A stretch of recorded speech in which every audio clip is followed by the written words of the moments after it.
here. But hey, look at what I found. And this is like one of the binders, guys. Y'all think I'm bullshitting, but right? I had like, this is like bundles. Like, I had like at least 5 different bundles stacked up this high, full of just random shit that like I said, guys, half of this stuff is probably just some things I picked up over time. But most of this, and I'm gonna go over this, right? Most of this was just questions that I had, right? This is back when I was working at that company. This is like probably my first job out of trade school. I actually kept this in storage. But yeah, guys, it's been a long fucking day. I ran like 2 or 3 calls today. The I want to say the most important one was the one I put up this morning, but the rest were just in and outs, nothing too crazy. But yeah, guys, I'm back at the office. I'm gonna be here for a few minutes, but I'm just chatting with y'all. But I'm gonna wait until more people come in. And like I said, guys, I got close to 700,000. Could be more. 700,000 worth of notes.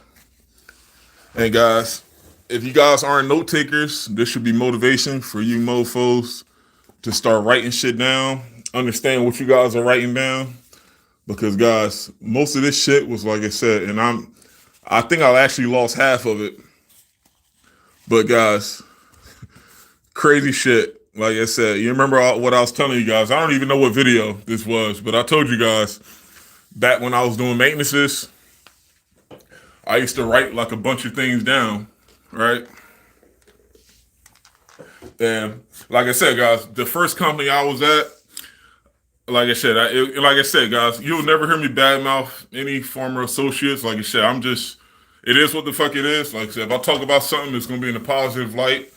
I like to just, like I said, spread positivity. But like I said, guys, the first job I had, it wasn't really an environment, like I said, to ask a bunch of questions. But guys, what I had to do doing maintenances, the only thing I had was, like I said, I had a bunch of sticky cards here. I had a bunch of notes.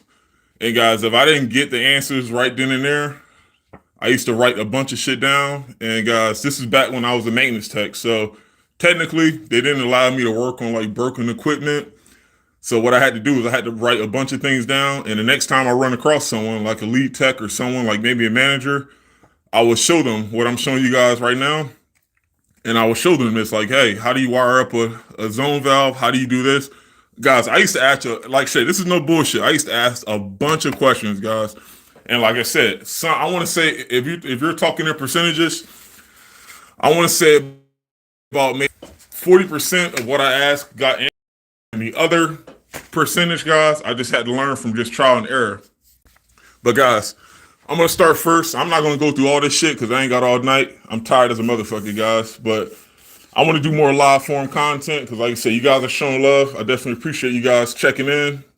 And like I said, guys, I got the content. I can't guarantee you much, but like I said, I can tell you from trial and error, it's a bunch of crazy shit I went through. And like I said, these are one of these scenarios, guys. And once again, this shit that, like I said, I had in the Tucky for years. But guys, check this out here. If you guys are doing like a bunch of Honeywell zone valves, once again, guys, this is heat related. This isn't AC related, but I used to deal with a bunch of boilers, and this is my introduction into boilers, right? How I learned technically. Once again, I was doing maintenances, so everything I wrote down was from equipment that was already working. So, guys, I used to literally, and like I said, it's fucked up, but this is just my method of how I learned, right? I had to literally draw up schematics of everything I was learning. And this is before I knew what zone valves was. And guys, I actually have a few of these in storage down the street. But these are basically your 4-wire Honeywell zone valves. You have 2 different valves. You got the Takeo 3-wire, and then you have the 4-wire Honeywell zone valves. Guys, I used to literally draw up, and like I'm not even sure how I didn't get kicked out of people's houses for taking so long doing this shit. But guys, what I did was I tried my best to write up what I was working on, and I used to literally bring this to the lead tech like, hey, yo, check this out. Here's what I was working on. I was looking at 2 4-wire Honeywell zone valves. How does this work? How do I check power? How I do this? Guys, this shit took about almost like 2 years straight. I mean, just literally doing what I just told you. And like I said, some guys were assholes, some guys were cool, but like I said, it's all love. There's no negativity. But like I said, guys, this is how I stayed in tune with what I was doing. Of course, maintenances, did get boring for me wanting to learn how to fix shit. But guys, this is what I did to stay engaged and to stay, like I said, intact with what I was doing.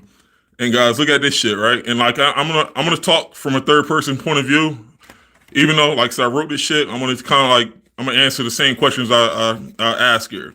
I put here advantages of a Honeywell motor zone valve over a Taco zone valve. That was one of the questions.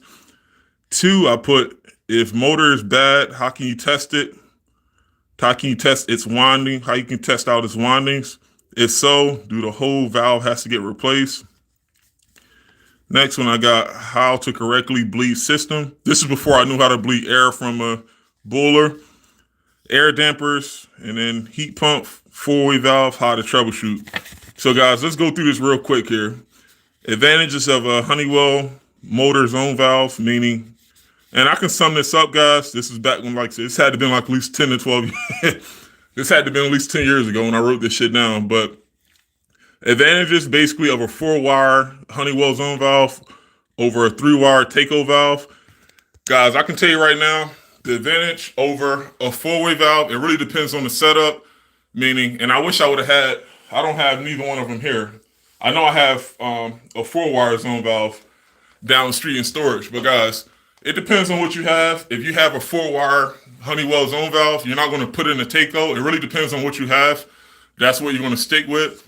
And like I said, guys, this may sound crazy trying to explain this without being there the system, but like I said, guys, this was a regular 2-zone boiler, first floor, second floor, and the customer had 2 different zone valves, one for first floor, one for second floor, and I didn't know what the difference was, but I just put down what's the advantages of one over the other. Guys, I replaced a few Tacos and a few Honeywell zone valves. The good thing is, guys, you can, with Tacos, you can replace the zone valve head without soldering in a new body. So technically, I mean, I've seen a lot more Tacos than I did Honeywell, but I mean, the principle is the same. The valve gets power on the call for heat, it opens, and it sends hot water to a particular zone. But guys, like I said, it's not really an advantage of one over the other. This is, like I said, this is just basically my introductory state into seeing this shit. So I really didn't know what the difference was, but the first answer to the question I wrote here is not really a difference. It's the same shit. It really depends on the setup. You're not going to have both of these brands on the same boiler. If you have Honeywell zone valves, then all of them should be Honeywell. And if you have Taco have switching boards. And guys, switching boards or switching relays are you'll see them a lot more than you would Honeywell. In a nutshell, guys, these Taco switching relays, basically, instead of zone valves, you can have circulator pumps. And this will be like a good example of it. Basically, you can have multiple circulator pumps wired up to one. Consider switching really like a circuit board, right? Imagine 120, and I'm kind of like drawing this up with my fingers here. Imagine this being the boiler. Imagine a switching relay being on the wall. You have 120, right? 115 volts going to the switching relay, and guys, all the wires from your circulator pumps goes to that switching relay. But here's the thing, guys, that switching relay can turn on each individual circulator pump. Depends on which thermostat is calling for what we're doing, what we're trying to turn on. And guys, let me see. Let me look at the comments here, because sometimes I be getting carried away. What we're doing here, Jeff, I just got to the office. I found a bunch of my older notes. I'm just yapping before I leave this office. I found like a bunch of my older notes. I'm just going over this. Bernie W, I'm trying, man. But yeah, guys, for you guys that are just coming in, I just found a shitload full of my older notes. I'm just kind of like going over, like I said, I'm trying to find a bunch of the older questions I used to write down. And for you guys that don't already know, I made a video about this, like my first official job in HVAC. It wasn't service, it was maintenance. So guys, for you guys that don't know, as a maintenance tech, you're going to equipment that's already working. Your job is to go there and clean it to make sure everything is okay. And guys, unfortunately, out of school, I wanted to fix things, but I didn't get that opportunity off the jump. So I basically had to, like I said, bite my tongue and just Trying my best to get an HVAC job in general, and that maintenance company was the only company, which was an hour and a half away. That was the only company that was willing to take me on at that time, and this is back in 2013, I believe. So, guys, what I used to do to keep myself engaged, all those maintenances I did, I used to write a bunch of questions and schematics on flashcards, and I didn't get the answers right then and there. But guys, once again, this is like a 200-person company that I was at this time. So the questions I wanted to know, what I did was I just wrote a bunch of shit down on flashcards. And the next time I see someone, maybe like in the more experienced techs, I'll say, hey, by the way, I was working on this two zone boiler. This customer had 2 Honeywell zone valves. You see what I wrote here? Okay, I got a quick question to ask you. What was the advantage of blah, blah, blah? And guys, this is what I had to do to stay engaged. And like I said, imagine this is only one particular system on one call. And I was doing like 4 or 5 maintenances a day. So imagine 5 of these a day. Guys, I actually had at least maybe 5 books full of this shit, guys. And this is just random notes. And like I said, guys, the shit is crazy, guys. I'm telling you right now, the shit is crazy, but that's what I did to keep myself engaged. Because if I didn't do what I just told you, cleaning things that's already working and not getting answers, it would have been, like I said, a lot more difficult for me to learn. But like I said, guys, I didn't wait until someone told me what I need to learn. I just literally found out what the baseline was. Okay, I'm cleaning XYZ. What more can I do? What more can I learn? Okay. Maybe they're not teaching me this. Okay, so what can I write down? And like I said, guys, I'm not, it didn't take a gun to my head or me losing. Like at the time, guys, I was still in the hole. I still had to pay back student loan money. So that was motivation in itself for me to like take the initiative to learn. But like I said, guys, it doesn't take, like I said, me to, it doesn't take for you to be at the end of your road to like, for the light to turn on. Like, so I'm very fortunate that, like I said, that initiative just kind of like led into bigger and better things. But guys, like I said, how I learned, it was a bunch of shit. And like I said, guys, I know a lot of guys have a different. And that's the good thing about HVAC, guys. I'll tell you, everybody, what worked for me may not work for someone else, and for what worked for someone else may not work for me. It could have been someone that waited 3 years to get their first job, and maybe after 3 years, it might have worked for them. But like I said, guys, that's the beauty of a career. Once you kind of like, once you get the opportunity, if you can get past that point, like I said, get past the BS, get past the loopholes, things you gotta sacrifice. Like I said, guys, it's go time, But guys, let's get back to this because I ain't got all night to go through this shit, man. My body hurt. I'm tired as a motherfucker. Check this out here, right? So what I just went through, guys, just now, for you guys that's just joining, I just pretty much in a nutshell went over this. Once again, guys, this is from 10 years ago. Things I wrote down, the advantages of a 4-wire zone valve, which is Honeywell, over a 3-wire. So it's not really a difference. It really depends on the setup. Once again, blah, blah, blah. And I put here, and this is the one I was looking at here. I'm assuming this is pertaining to the 4-wire zone valve here. It says if the zone valve motor bad, how can you test it? Now, guys, once again, try to stick with me here because, like I said, I don't have that zone valve here. This is from what I seen 10 years ago. With these, and I hope you guys can see this here, with these 4-wire Honeywell zone valves, you have 2 yellow, you have 2 red wires, right? And going back to this question, it says, if the motor is bad, how can you test it? On my windings, if so, do the whole valve has to get replaced? Now, guys, for you guys that's just coming in here, I was telling you, I see a lot more Taco 3-wire zone valves than I do Honeywell. Maybe due to the fact that, like I said, Taco has a lot more, like I said, external controls, things like that. But like I said, let me get something to drink here. Hold on.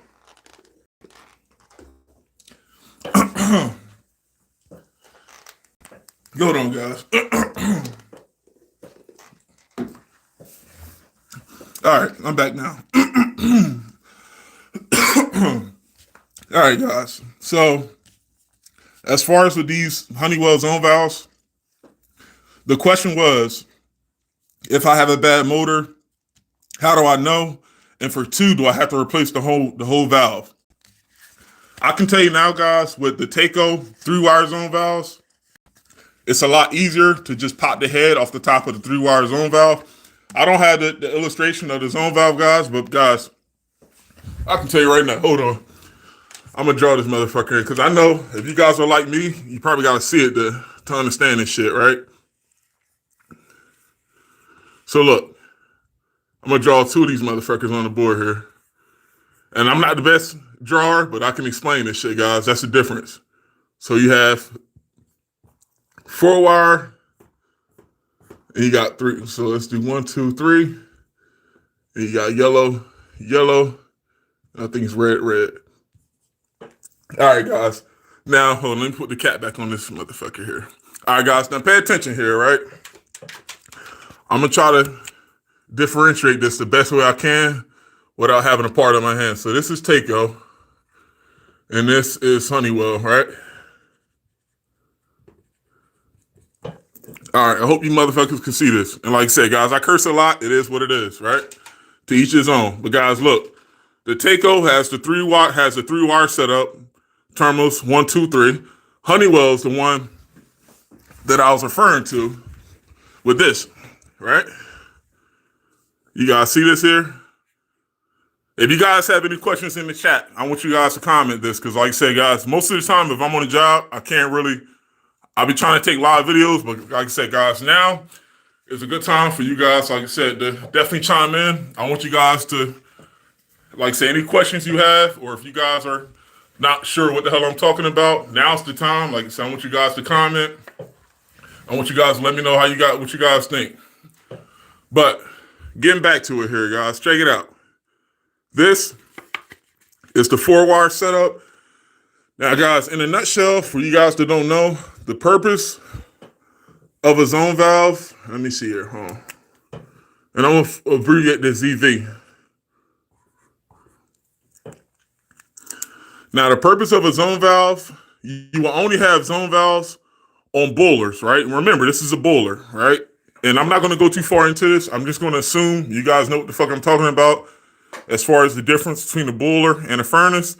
But guys, on the hydronic boiler, if you have more than one thermostat, okay, I want you to think about it like this. I'm going to draw a house.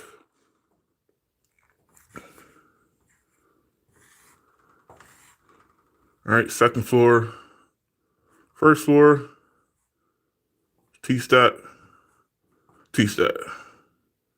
All right. This is my little physical illustration. Check it out, guys. This is a house. This is the boiler. This is the basement. This is the first floor. This is the second floor. Guys, in order for you to have these zone valves, you're not going to have these zone valves on the house that only has one zone, right? One zone meaning the amount of thermostats you have in the house. If you have a dual zone, meaning 2 thermostats, but with one boiler, I repeat, 2 thermostats, meaning one thermostat that does the second floor, one thermostat that does the first floor, but on the boiler. To achieve this, you don't need 2 systems. You could have one system, but you can split this in half and have a supply and return from your boiler go to the first floor, and a supply and return from the boiler that goes to the second floor, right? But listen, to accomplish that, this zone valve, which wires to the boiler and wires to the thermostat, this zone valve depends on if the thermostat is calling for heat to go to that particular zone. Let's say, hypothetically speaking, if the people on the second floor likes to heat at 90 degrees and the people on the first floor likes to heat at 60 degrees, now guess what, guys? You can accomplish that by having zone valves, right? All right, and let me just CV. So, guys, think about these 2 valves here are just like that, right?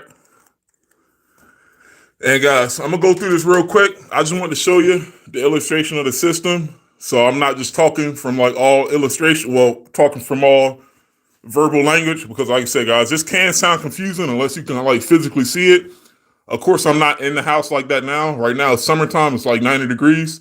But like I said, guys, this is the type of shit that I wrote down when I used to do a bunch of heat maintenances. But guys, going back to my question, check it out. These 2 zone valves do serve the same purpose, regardless of the brand.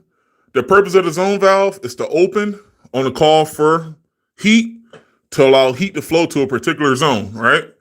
Now, stay with me here, right? Pay attention here. So the difference between Take on Honeywell is that it achieves that with different connections. That's the only difference. But the point is, guys, if you send 24 volts to a Honeywell zone valve, it's going to open up and send power to open up the motor, which should allow water to pass from the boiler up into the desired zone, and similar to the TACO. Only using 3 wires.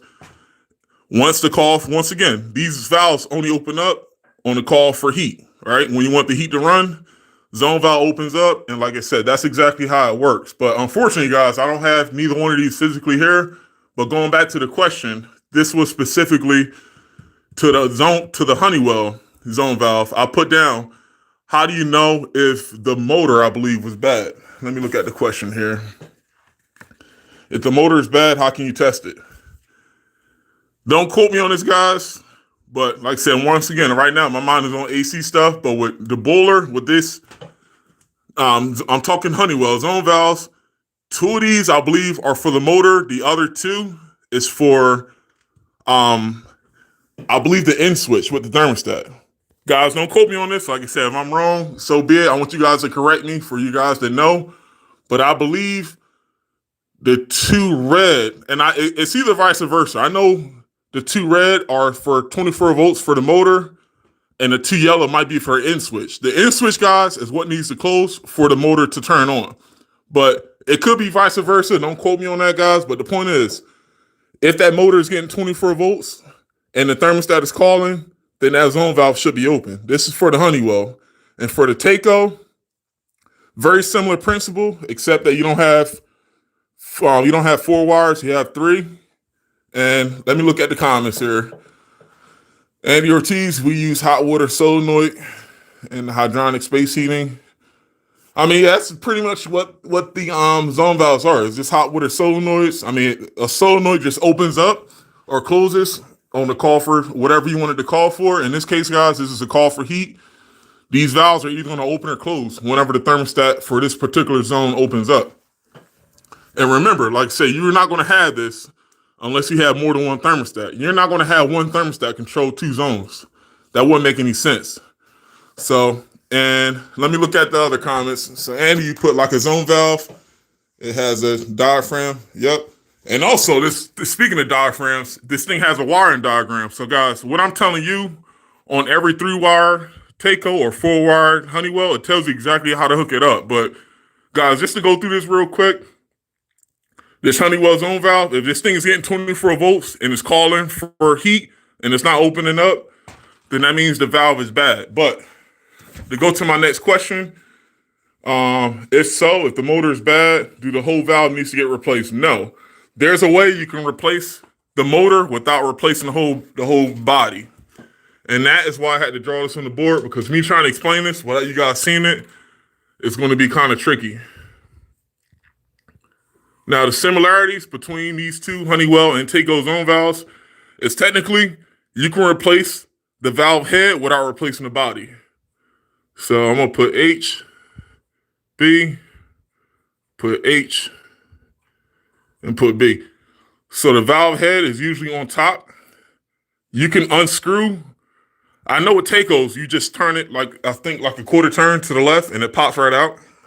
But I think with Honeywell, it might be screwed in. I don't know. But the point is, these valves, you can detach. You can detach the valve head from the body. So, guys, if you had to replace the body, these are solder joints. If you had to replace the whole valve body, then that means you gotta drain the boiler down, and it's a lot more labor that's involved with doing that. But to answer this question, guys, I want to keep this as simple as possible. I don't want to go too far into a tangent. Replacing the valve head is a lot easier, especially when you troubleshoot it. You know what's going on. For instance, you know you have power at the motor, and you know the thermostat is calling, meaning your end switch is closed. If those 2 scenarios are happening and this valve still isn't opening up, at this point, guys, if this is in someone's house, pretty much the water will be hot on one side and it'll be cold to the other. So make sure, like I said, that's another physical representation of what I'm telling you. If this valve wasn't opening, literally on one side it'll be piping hot and on the other, it'll be cold, or it'll definitely be a temperature difference. And you guys will be able to feel it by putting your hand on the entry point of the valve and the outlet point of the valve. So to answer the question, guys, like I said, it's pretty self-explanatory once you see it. If you know you have power, I'm talking the 4-wire. If you know you have power at the motor wires and the thermostat for this particular zone is calling, then like I said, there's no reason why both ends shouldn't be hot. But like I said, if you still have the same scenario, power at the motor, end switch is closed, meaning your thermostat is calling, hot on one end, cold on the other, I would strongly recommend replacing the valve head, not the body, but the head. Remember, replacing the body is a lot more labor intensive because now you got to drain the water from the boiler. But to replace the zone valve head, you don't have to do that. It should be screws. I know, once again, the Taco, it just pops off. But I think with Honeywell, maybe it might be screws involved. But just make sure, like, say, you guys pay attention to, you can pretty much look and see if it's screws or clips or whatever. But I think if I had to put money on it, I think the Honeywell one might be screwed in. And that's how you know. But all right, guys, let's get back to what's up here. Hold on. So I put here how to correctly bleed air from the system. Guys, I'll make more videos in the wintertime about, like I said, this shit in general. Most of this stuff, you kind of like got to see it to understand it. And let me look at the comments here, because like I said, guys, once I get started, I can be on 5 different topics at once. I want you guys to slow me down if I start going off here.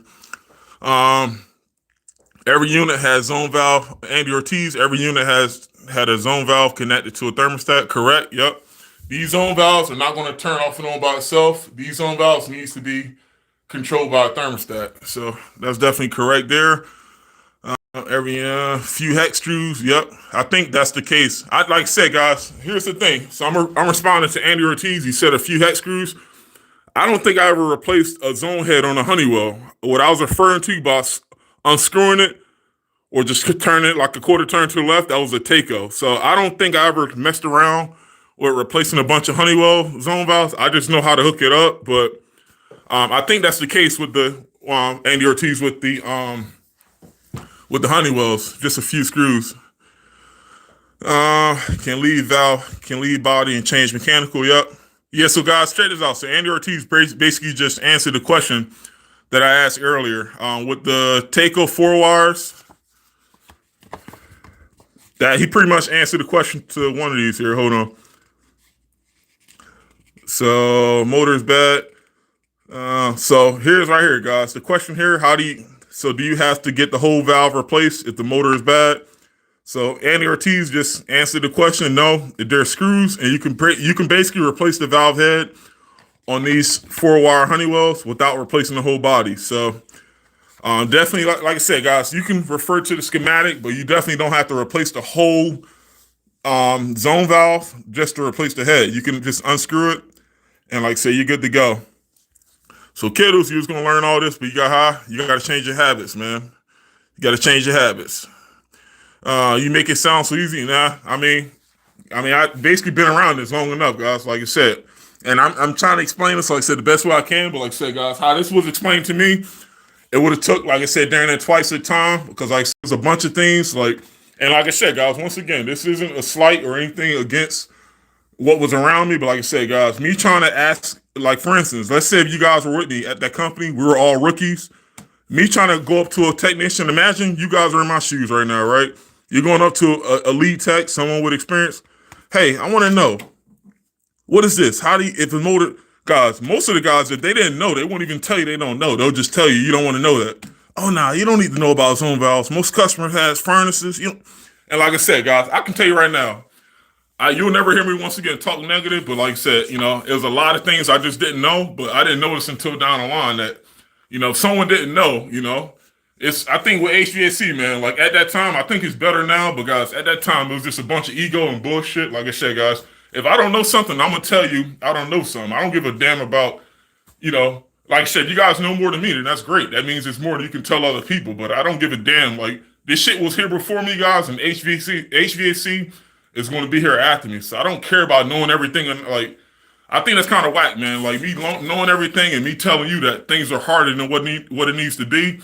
I think that's kind of stupid as guys. Like because like I said, don't get me wrong. There is a sacrifice. There's a level that goes into learning this shit. But like shit, guys, trying to like purposely make things harder for no reason. Like I said, guys, that kind of I don't think that's how it should be. But getting back to the black and white here, guys. Yeah, I think I was reading the comments here, guys. Hold on. Yeah, I mean, like I said, making it easy, guys. I mean, kiddos, I'm responding to your comment. You say you make it sound so easy. Guys, this is just trial and error. Like I said, for one, you just got to put the work in, man, to just try to understand it. But guys, you heard me say this a bunch of times. Whatever you see out there, you need to be able to break this down into the simplest terms that you need to break this down into simple terms that you can understand. Like I said, if you don't know the difference between 4-wire and 3-wire, that would be a good place to start into knowing schematics. Once again, schematics are going to be your bread and butter because 80% of problems are going to be tied to electrical, meaning without a meter, even me knowing this, I can't diagnose a boiler without a meter. I need to be able to check for power. I need to know, once again, if the motor is getting power, what I'm showing you with my fingers, these are my meter leads. I need to know how to check for power. If my end switch is closed, if my thermostat is calling, I need to be able to know how to, I need to be able to know, resistance wise, if that end switch is closed, I need to know if it's closed, what shall I get, and like, I'm not going to know that without a meter. So, let's see here. Blessing people in the info. Yeah. I mean, and here's the thing, right? So, like I said, I can talk this shit. Like I said, you guys don't know. I think eventually you guys will understand. I can talk this shit 24/7, but it's not guaranteed for a lot of people to understand this unless you're in it or if you have a desire to want to know it. Because guys, when I was starting off, I didn't have, like I said, what I'm telling you guys, I didn't have a bunch of. I just had, yellow pages. I just had, like I said, just, it wasn't like I said, it wasn't black and white, man. There was a bunch of things like stuff like I had to learn, just to learn. Like for instance, guys, I can give you guys a scenario here. Let me give you guys a scenario here, man. Like shit, I remember my first job wasn't the HVAC job. I think my first job it was like a fucking I think it was a gas line. I don't know what the fuck it was, guys. But the point is, guys, this dude had a I think he was doing something with a generator. I think it wasn't even an HVAC company. It was like a I don't know what the fuck this I don't know what the fuck this guy did. I know he knew I went to school for HVAC. He told me he can teach me and show me, like I said, what I went to school for. But guys, my first job getting out of trade school, I think I was digging a fucking gas line in the backyard. It was like, guys, like I knew within like a week that shit wasn't nothing related to what I went to school for. But like I said, guys, like once again, like I said, when I was out of school, guys, all this shit that you see written, like literally, guys, like I said, that whole book, I don't have it with me. I think I have it somewhere in storage. But that book that they give you in trade school, I kind of like already knew most of that shit, guys. And it's just, that came from just me having interest and wanting to learn more about HVAC. But the point is, guys, and I can tell you this right now, I don't want to get too far off topic, but guys, you don't want to be a theory rat. You want to definitely have theory, but you need to have a way of applying what you know. Because like I said, guys, I taught this stuff before, but I can tell you right now, guys, if you know this shit, but you can't fix it,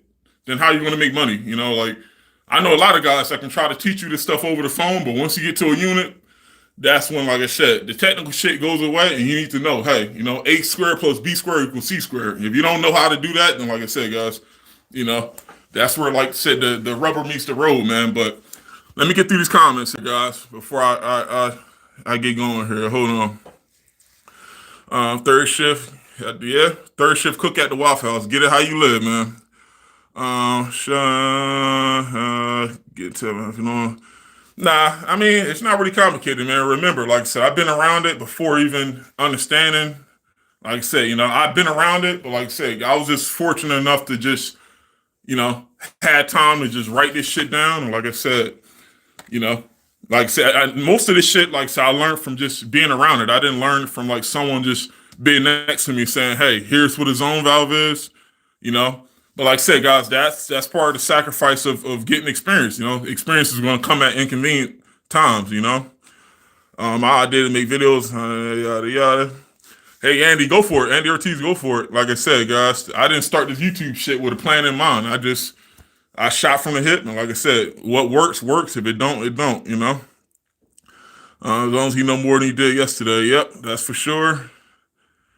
I'm trying to skim through this because I got a couple more cards to get to here, guys. So yeah, check this out, guys, because I wasn't trying to stay in this motherfucker all night because it's already late. I got to get back home. All right, guys, check it out. So what I just went through was just one of these questions here, and let's see here. And once again, guys, this shit wasn't in order. Like, so I'm reading this. I'm literally seeing this kind of like as I record this here, so I don't even know hopefully these questions make sense. That's what I'm trying to get to here. How to remove gas valve, problems with upsizing, orifice needs to be replaced. I think this is the gas line one I had. Bypass humidifier, how does it work? Why do you need the bypass arm? How to remove gas valve. Guys, interesting. I actually made a video. If you guys want to look at my earlier videos, go to my oldest videos. I made a 3-part series of how to remove gas lines. And I actually have a few of these here for training. But like I say, guys, these gas valves, there's not really much to it. Of course, you need to know gas pipes, like how to use a backup wrench, yada, yada. But once you get past that part, testing this, once again, guys, this came, I believe, I actually had this in storage, but this is a universal gas valve. You can use this for a 24 volt, or you can use this, I forgot the ignition for this. But yeah, basically you can use this gas valve as like universal. You can use this for more than one style of gas valves. Spark ignition, that's what I was looking for, guys. Spark ignition is the one that has the PV and the whole 9 yards. But like I said, guys, I mean, it may sound crazy what I'm telling you now without having a system, kind of like for reference. But like I said, guys, this goes to show you that, like I said, sometimes you're not going to have the ability, you're not going to have the privilege of being near everything while you want to know it. Sometimes, guys, you got to write this shit down. And like I said, I wrote this down so I didn't forget it. But like I said, guys, the only way I knew about this is, like I said, I had to look at my cards. And the next time I was around, like I said, maybe at a company meeting, I had to pull someone aside and say, hey, how do you remove this? How do you remove that?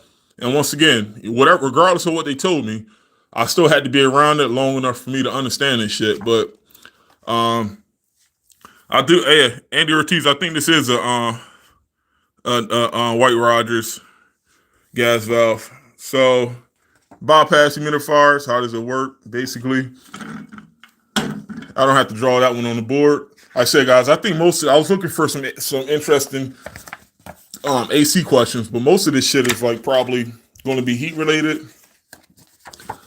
And this company worked on a lot of carrier units, so unfortunately, I got the experience of carrier communicating systems.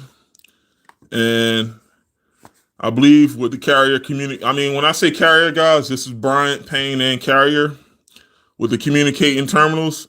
With those communicating systems, you can hook up your conventional R, Y, G, C, and W terminals, but for communicating setups, you'll have this on the indoor circuit board, A, B, C, D, and you'll have this outside as well. And guys, communicating is kind of like a better way for, I guess, efficiency and comfort purposes. But I mean, the point is, guys, like I said, you can definitely look up communicating carrier systems like on your own time. But like I said, with this wasn't really questions. This is just a particular system I was seeing, like the colors. But I'm just trying to get to a good one. I'm not trying to like go through every single one. Let me see here. Raindrops, delay, not enough returns. All right, so we got a good one here. Let me see what time it is, guys. So it's already 11:42. I'm on the East Coast, so it's almost midnight here. But it says not enough returns. How would that affect the AC? All right, guys. Let me see here. Hold on.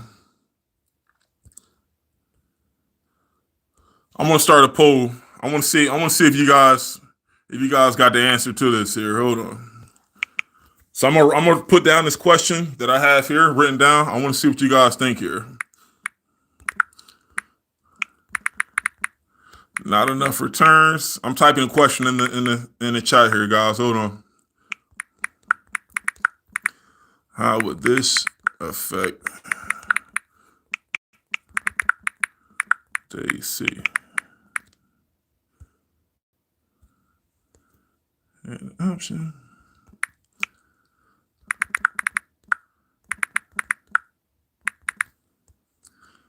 Hey guys, hold on.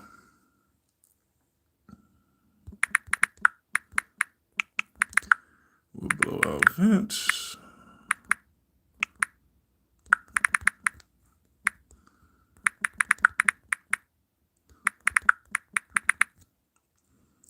All right. All right, guys. I want you to answer this question in the poll, guys. This is basically what I wrote down here. Not enough returns. How would that affect the AC? So I just put the poll in the chat. I want you guys to vote, and I want to see what you guys think, what the answer is to this question here. And for you guys that don't know, once again, we're talking to AC related. This question basically said that if the return, I can draw the shit on the board. I can draw a little system on the board here. So I want you guys to check it out here. So you got your, we're going to use a simple furnace, AC coil, supply. All right, and then we got our return, and then we have our blower motor here. And then we have the filter. All right, guys, hold on. So I'm giving you a physical illustration of the question I just asked. Hey, Andy Ortiz, hold on. Let me go through this real quick. I'm not looking at no answers yet. I just want to give you guys some context of. I'm trying to give you guys a physical or a visual illustration of the question or the post I just made here. So, guys, real quick, I want to go through this real quick, and I'm gonna look at the questions you guys have here. So, this is a regular heat and AC system. You got your furnace, you got your AC coil, you got your supply. This is the air that goes into the house, and then you have your return. This is what comes back from the house to the unit to get reconditioned and sent back inside to the house. Now, guys, the question is, let's go through this here. Not enough returns. How would this affect the AC? And let me look at the comments here. Hold on. Check the air filter first. Yep, Andy Ortiz, I would definitely check the air filter. That's for damn sure. Like I said, a dirty filter. And like I said, I think it'll be easier having a damn actual system to show you, but I'm trying to draw pictures and I'm trying to keep this in reference for you guys so you don't get lost.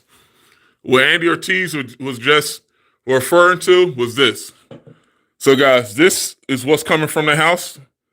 Meaning, like I said, this is the warm air that's coming from the house. It's going to the unit. It has to first go through the filter to get clean, and then it gets sucked back into the furnace.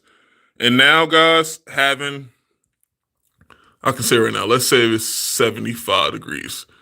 And let's say this coil is 45 degrees. I think this is what I forgot to write down, guys. Hold on. Now, you got 55 degrees. And then, hold on. And then your EVAC coil is taking this out at like, let's say 65 degrees. All right, so check it out.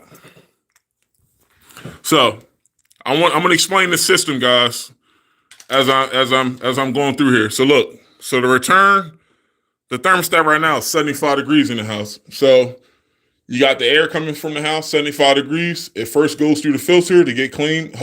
I'm hoping you guys have a clean filter in the unit. And then that 75 degree air goes back to the furnace.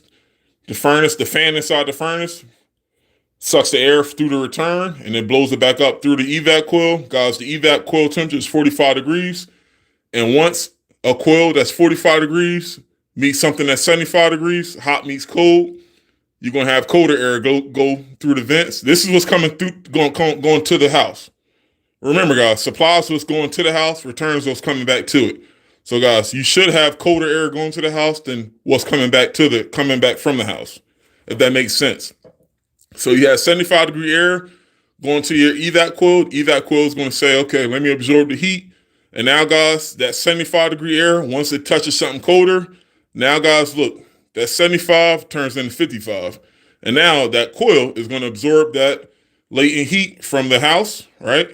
Or sensible heat, however you guys want to call it, is going to absorb the heat from the house. And now that evac coil is going to pick that heat up and is going to send it outside to the condenser, and it's going to reject the heat. Now, guys, that's basically how AC system works. I don't want to get too far into that, but the question is, guys, if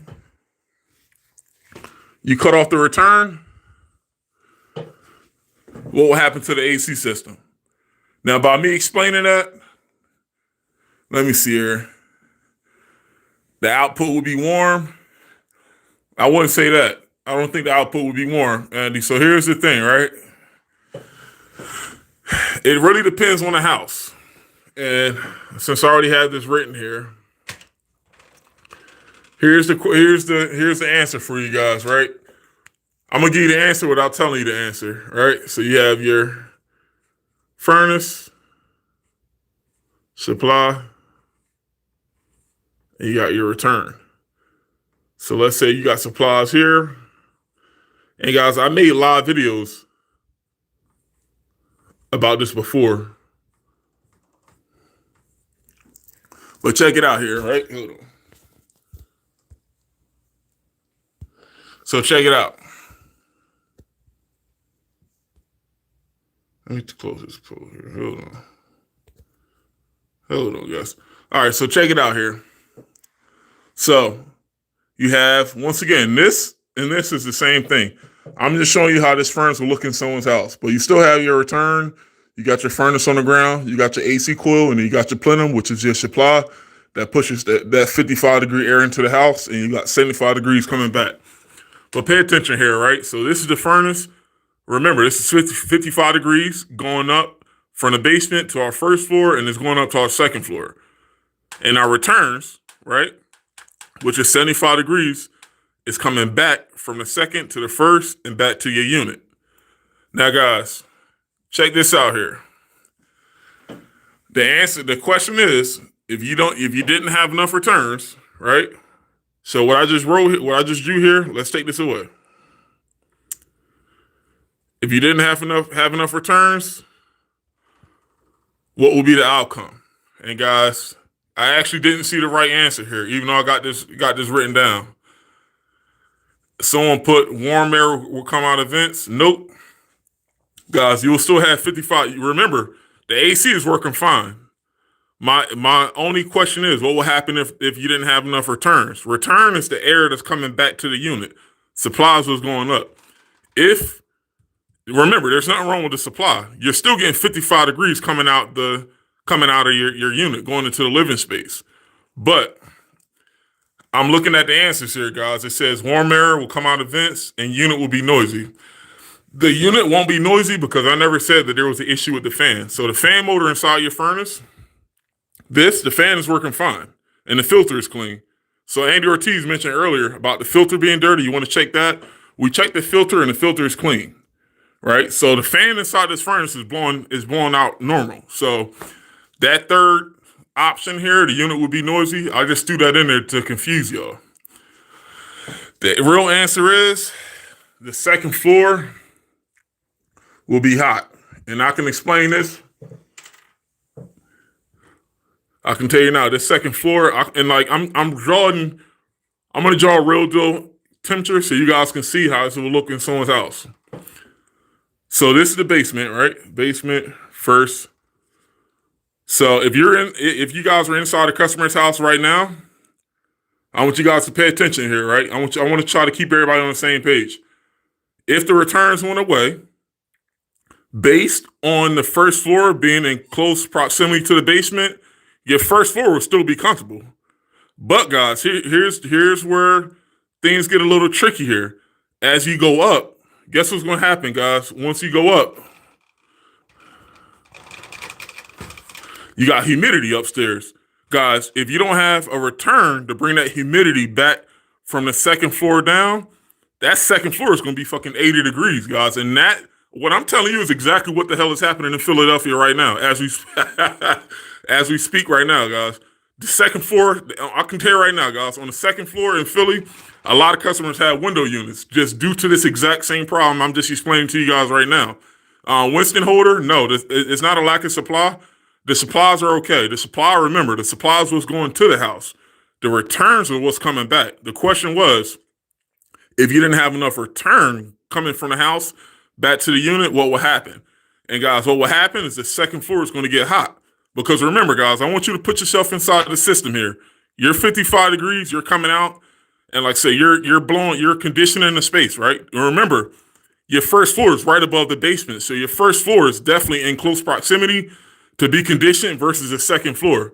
And guys, for you guys that don't know, the higher you go up in the summertime, the more humidity is likely to be on higher floors. First floors, and I'm talking in residential homes, you're not going to have that much humidity in comparison to the second floor. On the second floor, guys, that's where the roofs are. And like I said, you already have a bunch of stagnant humidity.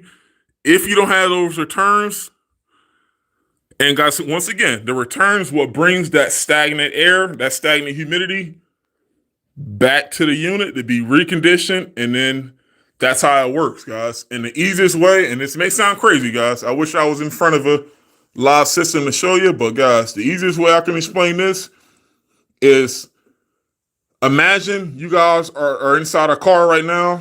You guys are inside a car and you got the windows down. What's going to happen? If you put your hand near the vents, are you still going to have cold air come out the vents? Yes, you will. But if you don't have a way of getting rid of that stagnant heat that's already in that car, meaning the return, what's going to happen, guys? Is it going to be comfortable in that car if you turn the AC on with the windows down? Fuck no, it's going to be real hot. It's still going to be hot in that car.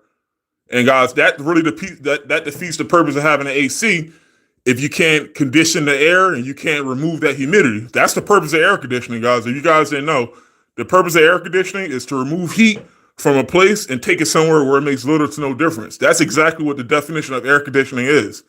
If you just send cold air to a hot room, guys, that's not going to be, think about it. I want you guys to really think about this, guys. Think about this room. Think about this being your house right now, guys.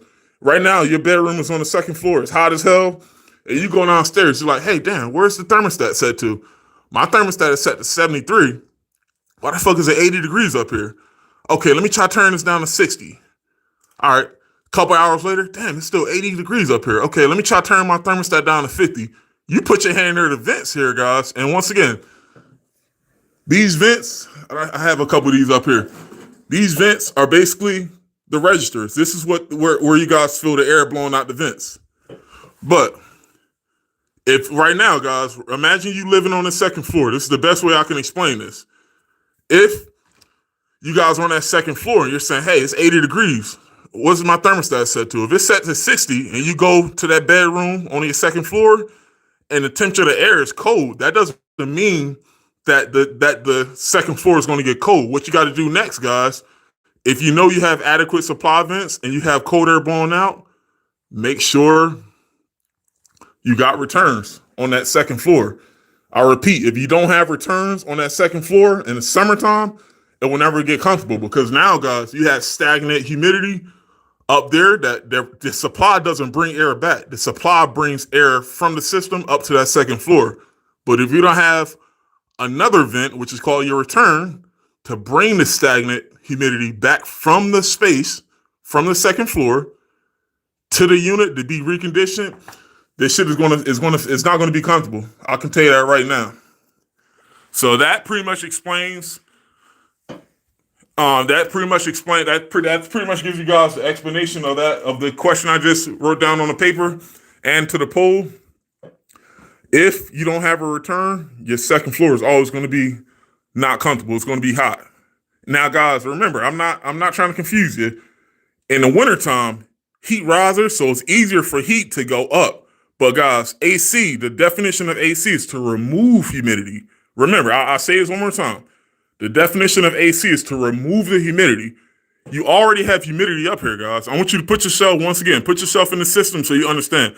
If you already have humidity up here, I don't give a fuck what temperature the supply is. You can have 20 supplies on the second floor.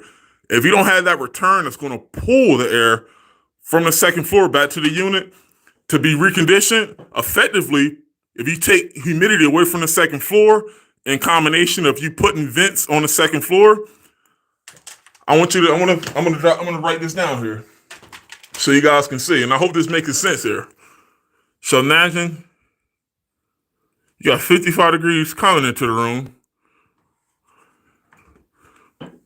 So look, your supply and your return is meant to work in tandem.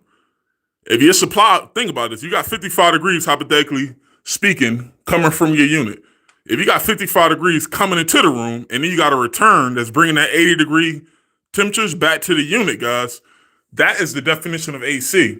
You can't have one without the other. If you don't have supply vents, the house will be, well, the second floor is going to be hot. And for damn sure, if you don't have return vents, that second floor is going to be, once again, hot as well. And a lot of people don't know this, guys. They may confuse your return with the supply, but like I said, these two vents are meant to work in tandem, but you have to treat these vents totally separate. The purpose of the return and the supply are totally different. So let me look at the questions here. Hold on. Lack of performance, low suction pressure. Now, so John Brewer, so you put lack of performance, low suction pressure, freezing up. Yeah, but that's not due from not enough returns. So guys, John, so here's the thing. When I say not enough returns, this is a ductwork issue. This supply is still enough to bring cold air into the house. But remember what I just said, not enough returns. On the first floor, it's still going to be comfortable. Your second floor is what's going to suffer because you have all that excess humidity on that second floor. There's not enough to bring it down. Hold on, let me look here. There is a recirculating vent in the bedroom. Well, yeah, I seen that too. There's a circulating vent, but that recirculating vent, Fire, I don't know if I'm saying your name right, Fire Lamar Car 2, that recirculating vent, I want you to treat that like the return. That's the easiest one. Like the only reason, guys, I use the car example is I want you guys to understand how ventilation works. That car example, Fire Landmaker that you just said, that car example, that recirculation vent, that's exactly what the return is. That return is pulling, basically, essentially taking that stagnant air and it's removing it from the place there you don't want it. You don't want stagnant heat in your car. You don't want stagnant heat on the second floor. That's the similarities with what I'm trying to explain to you guys. That stagnant heat on the second floor and that stagnant heat in the car, you need something that's going to remove it away from the area, because that desired area, you want that area to be cold, right? So you need to have something to remove that away. So Winston, you meant on the first floor. Hold on, let me go back to your question. First floor, yeah, first floor. Hold on, let me see here. Let me look at your question again. You had returns on the first, so we go second floor. Hold on, let me see if I'm reading your question right here. You have returns on the first, so the spire will be good. But if the second floor is on returns, that means you're lacking total. No, that doesn't mean you're lacking CFM throughout the house. That means you're lacking returns.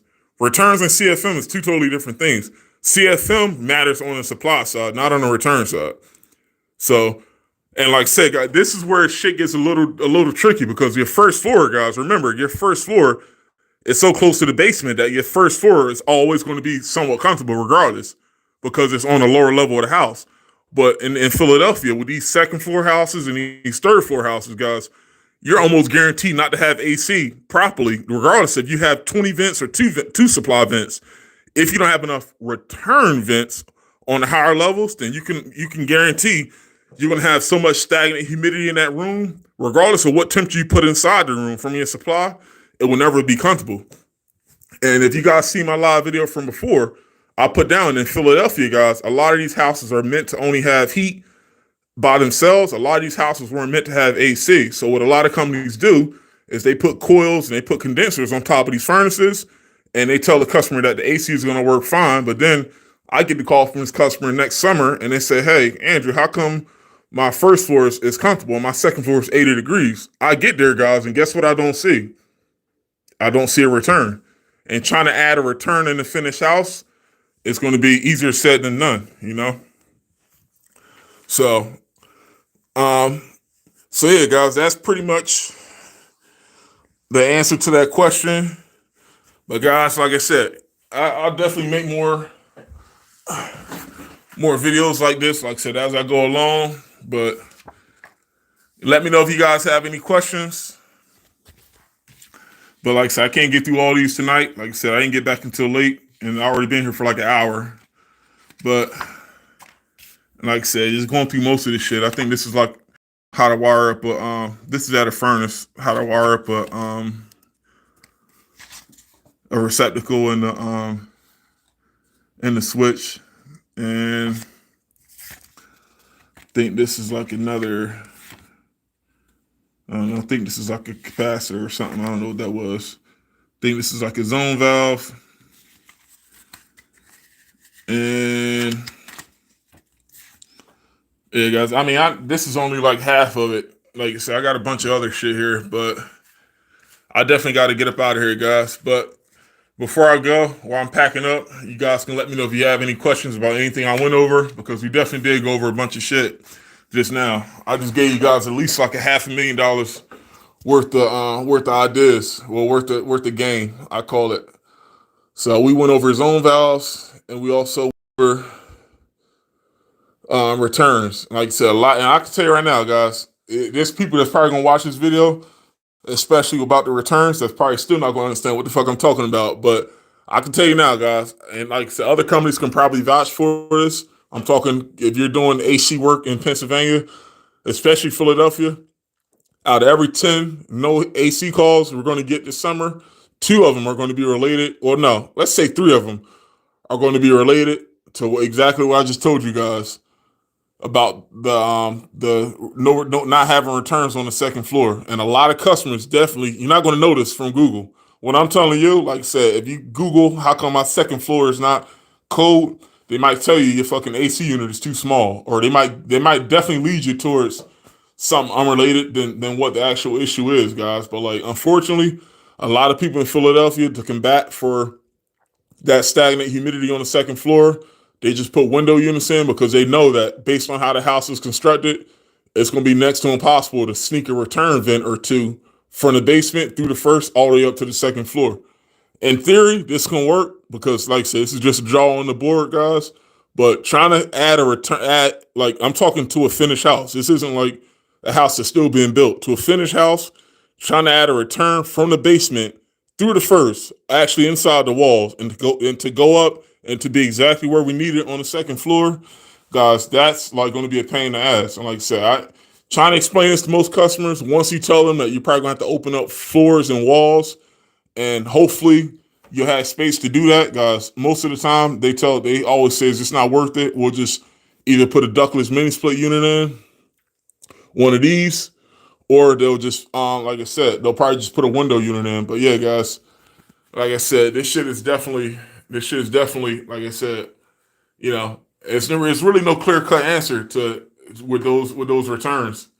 You know, if you guys come up with an invention, like I said, you know, I definitely expect the 5%. Like I said, since I brought this up, I definitely expect the 5%. Like I said, you know, hit off whatever you guys come up with. But like I said, from what I've seen, there's definitely no way physically to add a return from the basement all the way up to the second floor. You can add a return from the basement to the first, but trying to go from the basement all the way up to the second floor is not going to be feasible. So yeah, guys. But yeah, that's all there is to it. Like I said, you know, most of this shit, like I said, I'm only talking about this because I had this written down on a flashcard. But like I was telling you guys, like I said, how I learned is just, you know, being around it. You know, like I said, I definitely had to get the short end of the stick. But like I said, you know, I stuck around it long enough, and I definitely had the right attitude. Like I said, I didn't get discouraged because, you know, someone didn't teach me this shit. Like I said, guys, it is what the fuck it is. I don't know what I want to tell you that things get better, but it kind of like don't sometimes. You gotta be that situation that you want to see. Like I didn't really, I didn't like if I had somebody that was teaching me what I just told you guys. Like I said, I probably never would have started a business. But it's just like I said, how I started off. I just started off just being like I said curious, like hey, how does this work? Asking a bunch of questions. But like I said, I was definitely fortunate that I had that one job where like I said, I just wrote a bunch of questions down. But like I said, once I got past, getting my feet wet with just understanding things and seeing it, I mean, look, now, like I said, I knew it was time for me to move on and just, you know, apply this to like other things. But yeah, guys, let me know in the comments if you guys have any other questions. Winston, no doubt, like I said, this is all, this isn't, like I said, I ain't getting paid for this shit. This is all, like I said, things I learned throughout the journey, man. So like I said, I feel like everybody should be talking like this, but like I said, it's just, and I don't blame them. Like I said, this shit is time consuming. As you can see, I already burnt an hour here talking about returns. But like I said, guys, I'll make more from time to time. But I definitely gotta work what I do now, like around the schedule. But hey, guys, this is just basic schematics, shit that I just drew up here. It's not really much to it. Like how to hook up. And like I said, guys, I got to a point where, like I said, and this is what I use to quiz my guys. Like I said, especially starting off, I train guys out of school, so I don't really need guys with experience. But like I said, I give them scenarios of, like I said, just random shit. And like I said, guys, I got binders full of fucking notes here. That's electric heat kits. And guys, remember what I was telling you?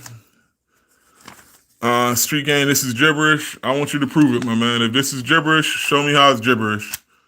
I could follow you. I can follow your page, Street Gang. I want you to pull up a blackboard and show me how an AC unit works. I want you to show me what the temperature difference is from the first and second floor. I'm not even going to give it much energy, but yeah, guys. Yeah, Street Gang, whatever your name is. If it's gibberish, I want you to explain what I just told the guys on live here. If you think what I'm telling you is gibberish, feel free to educate the people on what you know. That's all. But guys, real quick, getting back to what I was saying here. This was a Carrier Infinity thermostat here. It's still in circulation, but that maintenance company I worked for was very, very, like, that's all they did was work on carrier units. So like that ABCD connection thing I was telling you about, that was for these type of thermostats here. And me personally, like I said, since I started on my own, I try not to deal with Carrier because, like I said, guys, these Infinity thermostats, I don't stock a bunch of these, but unfortunately, guys, these Infinity thermostats, if you have a bad thermostat, you can't put a regular thermostat on the wall. You have to put another Infinity thermostat, on the wall. So, guys, my thing is this: Carrier is great. You'll never hear me like badmouth one particular brand. Like we use Ducane, for instance, that's under Linux. But guys, remember with Carrier, and not just Carrier, like I said, some brands, Train does this a lot too. If they make things specific to their brand, they don't want you putting another brand or something else totally different on the system. And like the connections won't line up. You'll know. You can't just put a regular Honeywell Wi-Fi thermostat on the wall in place of a Carrier Infinity thermostat. If this goes bad, you need to call Carrier. You need to get something, if not like this, something that's within that same category to work. So that's where shit gets kind of like with Carrier. Like I said, I mean, it's cool having these high efficiency units, but you need to make sure that, like I said, you can definitely, if something breaks, I like to have the ability to get customers up and going the same day. So, and this is like an old electric heat kit. So I got like a bunch of, like I said, just a bunch of shit here. It's not really much to it. And I don't know what the hell this was here. I think this is like a schematic I made to run ductwork or whatever the fuck the case was. But yeah, guys, I'm not going to spend too much time here. I got to get up out of here. And Cam Parker, can you fix my marriage? I don't know what the hell to tell you, brother. You better seek therapy, do what you got to do. But like I said, guys, Cam, I wish you the best. But the only thing I can do, if your marriage is involving HVAC, if you can't fix things long enough and get back home, like so I can help you with that. I can tell you how AC units work, but outside of HVAC, brother, I wish you the best, man. But guys, I gotta get the fuck up out of here. I'm tired as a mofo, and luckily nothing's on the board for tomorrow. But I gotta get out of here. But guys, I'll make more videos. Like I said, as I have more downtime. Like I said, tonight was like I said a bullshit night. I was supposed to come out here sooner, but like I said, I had to meet up with my accountant and I had to do business shit. I got to get everything squared away. Cause guys, that's one thing about our schedule. Like I said, once I get busy, whenever I have some free time, I like to take care of all the smaller things. Cause like I said, guys, once I get busy, I feel like weeks kind of like pass, you know. I look at things like in blocks, you know, like once what is it, Saturday night right now? Like, so I get all my shit taken care of Saturdays and Sundays. But like I say, guys, once Monday hits, like I said, I treat Monday like it's back to the ground, you know. I got to do follow-ups. I got to, like I said, you know, whatever calls is on the board, we got to do that. It's like I said, you know, the hustle, man. That's just how it go. But guys, make sure you guys taking pictures of this, snapshot it. And like I said, guys, I'll make more videos like this down the line. I'm going to clear this board. I think the cleaning crew is in the hallway right now. I was like, who the fuck is that in the hallway? But, guys, I got to get up out of here. It's Saturday night. Y'all ain't got a job. Y'all ain't got nothing to do. But y'all got to get the fuck off my life. All right, guys. Let me see your last quick questions. Hey, take your time out. Hey, Winston, it's all good, man. Like I said, if I get any negativity, like I said, you got to prove your negativity, man. If anybody can dispute what the hell I'm saying, just dispute it, man. Teach, like I said, if I'm teaching somebody the wrong thing, and this is another thing, guys, if I'm teaching somebody the wrong thing, just correct it, you know. I definitely like comments, you know, on my videos. If I'm saying something wrong or incorrectly, just correct it. That's all, you know, because it's not for me, guys. It's for the people that's watching. Like I said, if I'm telling you that a contactor doesn't do something and you think it does, just drop the correction in the comment, man. We are trying to learn. We're all trying to, like I said, be better. That's all. But I appreciate that, Winston. And where something is an electrical and easier job, it depends on what you want to do, man. Because me personally, guys, with what we do, electric, technically with HVAC, you'll deal with electric and plumbing naturally. Because like I said, technically gas line work is plumbing. And technically disconnects and breakers are electric. But you get the best of both worlds with doing HVAC. So technically, like I said, I don't know if you kind of like want it to only work on electric. And I'm answering your question. Rami, this is the question you just asked. If, like I said, you kind of like wanted to do electricity, well, you want to do like an electrician's work, you can. But like I said, I'll say like this, man. With electricians' work, you have to want to do it, you know, because like I said, I feel like whatever you choose is always going to be like some type of sacrifice up front.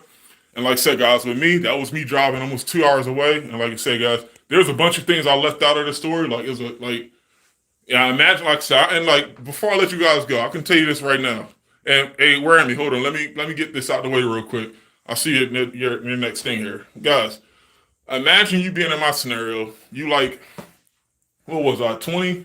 I got out of school, got out of trade school, like 20, 21. Imagine you being 20, 21. You still living at your mom's house, right? And your first job, it took you almost like 5 months to, like I said, get a job, 5, 6 months. You at your mom's house, guys. Put yourself in my standpoint. You still living at your mom's house. You know for damn well your mom ain't gonna let you drive her car an hour and a half away, and you still have to be back before 4:30 to pick her up, right? Imagine trying to make all that shit work, and this has nothing to do with your job. This is just if you like I said, with anybody, you know, if they're letting you hold their car, you gotta be able to pick them up. You know, that's their car. That wasn't my shit, but it's just me doing all that, guys, and me driving an hour and a half away. I didn't know this job. I didn't know anyone from the job. I just know that they needed like they was looking for entry level maintenance position, like a helper or somebody like that. But I knew that was the only HVAC job that answered the phone when I called. And like I said, guys, I had to really bet on myself, but it's just, you know, trying to explain that shit, guys, it was definitely kind of like crazy, but like shit, guys, it's just, that only motivated me. And I took the initiative. I literally looked at that from a positive standpoint, you know? A lot of things could have went wrong and some things did go wrong, but gosh, I looked at that and I'm like, look, man, I can literally, like you said, you know, the car can break down on the way to my first day of that job, you know? What can happen will happen, you know, but like I said, guys, I bet on myself, and I'm like, look, fuck it. Regardless, I still have to, like I said, you know, I can't control what can happen in a negative way, but I can, you know, I can control, like I said, the positive outlook on it. I didn't wait for someone to tell me what I'm telling you guys. I'm like, look, if you know, if like I said, shit wasn't meant to be, it's not, you know, it's not going to happen. But guys, like, fuck all, you know, I'm not a victim. I'm not feeling sorry for myself, but like, I'm going to do what I got to do. You know, like that's just, you know, that was just my mentality, like I said, at that time. But like I said, your first job or two is just not going to be something that's going to be beneficial to you. It's not going to be something that's going to jump out the box. If you know that's what you want to do, you know, you put the sacrifice down, and like I said, man, you learn how to make it work. You know. But gosh, hold on, Rami, which one pays more? It really depends. Like I said, as far as I don't know about electrician because I didn't start off with electric. I started off HVAC, but that's kind of like a vague question because you got maintenance, you got service. Like it really depends, but it's just, yeah, I can tell you right now, the only piece of advice I can give you, man, is you got to make sure that's what you want to do. If that's what you want to do, I don't think you're going to count the money or you're going to count the time. Just do it, and like I said, you're going to definitely get rewarded in the long haul. So, I mean, you know, with my first job, I was only getting paid what $8 an hour on the books. And that was like that gas line job I was telling you about. I had to fucking dig a hole in the ground, and I'm thinking the whole time like, yeah, man, he's gonna help me learn how to run gas piping. I didn't know about gas valves in school, blah blah blah. Man, I was digging a hole for like 3 days in that backyard, and I'm like, look, man, I had to talk to the boss man like, hey, I thought we were gonna learn about gas lines. Oh no, that's not until. All right, I appreciate the opportunity, but I gotta look elsewhere, and that's just like, bro. You know, it is what it is. But like I said, guys, like I knew I wasn't expecting fucking $30 an hour out of school, but it's just you gotta allow yourself time to like say get your feet wet. So it's just, you know, I made a bunch of videos about this earlier, but it's just getting out of trade school. You just gotta understand that the sacrifice comes first before the progress. You know, you can't. The shit doesn't work like that. You know, if a company's willing to pay that much out of school, that comes with an expectation, and I feel like the money is good, but you need the experience in order to galvanize the opportunity because it's just, you know, that $35 an hour position right now, that's going to come with some type of expectation. Unless you're ready for it, you're going to crash and burn quick, you know? So it's just allow yourself time, like I said, crash and burn, you know, with that entry level position. And like I said, you work your ass off, you prove yourself. And this is the question that you're asking me, Rami. You know, you prove yourself, get yourself somewhere. Maybe it might be a lower paying job up front. But you put the work in, and you know you bring your value to that company, and make sure they know that, like I said, they need you there. You're showing up. You're optimistic. You have a good mindset. You know, you're working well with others. You're asking other people, hey, what do you need for this? What you need for that? And you times that shit by a couple months, man. You just never know. You know where you might end up at. But guys, I got to get up out of here. My phone is like fucking 95 degrees right now. It's hot as a motherfucker. But I'm gonna put more of these videos like this, like probably when I get enough watch time. It probably will be on Patreon somewhere. But yeah, no doubt, Rami. But yo, I'm getting ready to get up out of here. And yeah, I actually gotta put together was an estimate. What's today? Saturday. There's an estimate that came in Friday. I think I was out there. Actually, this is one of these refill jobs, guys. The guy said that he wanted to replace his unit. I don't think he wanted to wait for it to leak out again. I'm gonna have to go back there next week, so I'm probably I gotta call him back Monday, because I sent him over the estimate last night, and I probably got to shoot back out there on Tuesday because I got to order the equipment on Monday. I know I got to work on a bunch of shit, but I'm gonna, like I said, right now I ain't worried about it. My fucking brain is fried right now, but there's a bunch of things I got to do. But guys, so long, peace out. And like I said, I mean, most of the shit I'm telling you right now, like I said, I'll probably put this on Patreon once we get enough watch hours. But like I say, guys, this shit is this is just like if you guys are here. This is just a random conversation. You know, this is not really work for me. The biggest thing is I just gotta have the time to do it. That's all. But yeah, guys. But I gotta rock out. I'll see you guys on the next one. Peace.